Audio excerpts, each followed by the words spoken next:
Okay, this is lesson 13.1, solving radicals. We are going to go over it, the warm-up, so go ahead and pause the video until you're done with the warm-ups, and then go ahead and hit play. Okay, which of the following is an example of distributive property? That's C. A times B plus A times C, A times B plus A times C. Commutative, remember commutative is flipping. Told you picture somebody flipping through your community, which is your neighborhood. So I need order flipped. Y plus Z, Z plus Y, that is it. I think actually on your notes it's C. I think my D is incorrect. X plus Y, Y plus X. Flipping is what you need. Okay, associative. Remember, associative, the Y is associating with the Z. Then all of a sudden the Y is associating with the X. He's acting like an associative. B is the correct answer. The square root of 4 is 2. Okay, here we go. Okay, my notes are kind of squished, so I'm going to write it off to the side. But basically what this is saying is 4 squared equals 16. That is true. 4 squared equals 16. To undo a square, you take the square root. The square root cancels out the square, leaving you 4, and the square root of 16 is 4. So to undo a square root, to undo a square, you use square root. Now, this is extremely similar to when we had the square root of x equals 16. Right? Oh, sorry. Let me do this. Let me do the square root of x equals 4. And to undo a square root, what do? You square it. Square both sides. That cancels. X equals 16 because the square root of 16 is 4. Okay? So this is the same thing. We're just coming at it from a different angle. So all we're telling you here is to undo a square root. To undo a square, you square root it. So this one is x squared equals 81. Well, what number squared equals 81? 9. 9 squared equals 81. So if I want to solve that because I didn't know it, I take the square root of both. The square root of 81 is 9. So to undo a square, you square root. To undo a square root, you square. That's all we're doing. So then we get to example 1. Your x squared is all alone. Your x squared has to be all alone for you to take the square root of something. So I just square root this, square root this. That cancels. The square root of 49 is 7. X equals 7. That's all we're doing. Now, when we come over here, we get to number 4. Number 4, I have a 3 next to my x squared. So that means I have to get rid of that 3 first. It's being multiplied to the x squared, so I have to divide. That cancels. X squared equals 100. Now, my x squared is all by itself. So once your x squared is all by itself, you then can square root it. That cancels. X equals 10. Easy peasy lemon squeezy.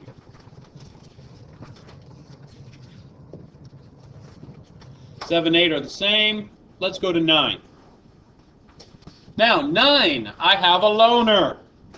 This goes back to first quarter, first 9 weeks. I have to get rid of the loner first. 2x squared equals 50. Divide both sides by 2. X squared equals 25. Now my x squared is alone. Because it is alone, I can now take the square root of both. Cancels. X equals 5. Now, if I want to prove it, I come back over to here. And instead of my x, I put 5. But notice how I put everything else. Okay? Look, I don't just put 5 for the x and not the square. I have to have that square right there. The only thing I replace is the x. Numbers always stay. The 2 stays, The square stays, the plus 6 stays.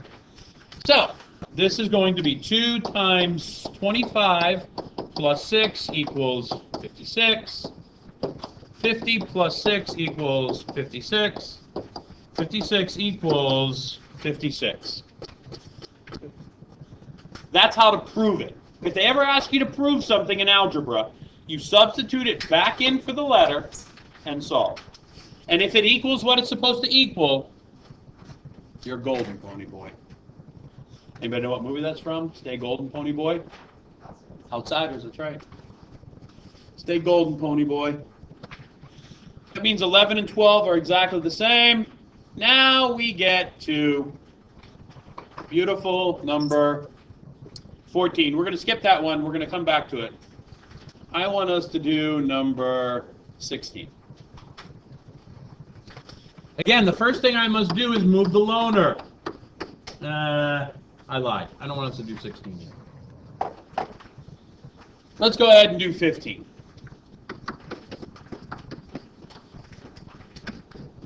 One quarter x squared equals 16. Now I divide both sides by the bottom number of my fraction. 4's cancel. 1x squared equals, that's going to be 64. Now, 1x squared and x squared are the same thing, right? Yeah. So I don't need to divide by 1, do I? If I divide by 1, it's going to give me x equals 64. X squared equals 64. So now I can take the square root. Square root cancels the square. X equals, what's the square root of 64? 8. Whoa. Okay? Thank you. I always forget this last step, and it's an important one. The answer has to be plus minus. So when I come back here, and I got 5, sorry, that's not the answer. Has to be plus minus 5. If you don't put the plus minus, I will mark it wrong on the test. You say, well, you forgot. Yeah, but I've already passed this class. You have to have your answer as plus minus. Why? Well, because, look, we did it as positive 5, right? Well, guess what? I can also do, fix this, 2 times negative 5 squared plus 6 equals 56. Do you think it's going to work with negative 5? Yes, because a negative number squared becomes a positive number. So this becomes 2 times positive 25 plus 6 equals 56. Look, right here. We have the same now. So negative 5 works because negative times negative is a positive. Positive 5 works. That's why you have to have the plus minus. I always forget the plus minus. My math professors always yelled at me about it too. And I said, sorry. Okay, so plus minus 8. So now we come over here to 16. So I'm going to subtract 14 first. That's going to give me 2/3 x squared equals, what's that going to be, negative 8? So now I multiply both sides by 3. The 3's cancel. 2x squared equals negative 24. Divide both sides by 2. X squared equals negative 12. Now I take the square root of both, and x equals, what do you guys get in your calculator when you do that? When you put the square root of negative 12, what does it tell you? Math error. Why? You cannot have a negative inside a square root. This means no solution. If you have a negative inside your square root, no solution. You'll need to remember that for the next lesson. So, we get to number 17. Subtract 5. Negative x squared equals 25. Now, can I just take the square root of negative x squared? No, I cannot. I can only take the square root of x squared. Negative x squared, there's a 1 right here, so I have to divide both sides by negative 1. So I get x squared equals negative 25. Now I take the square root, and what do I have?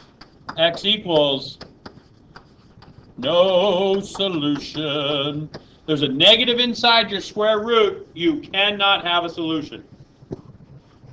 No dogs allowed. All right, kids. If you have any questions, feel free to come in and ask. Buenos tardes.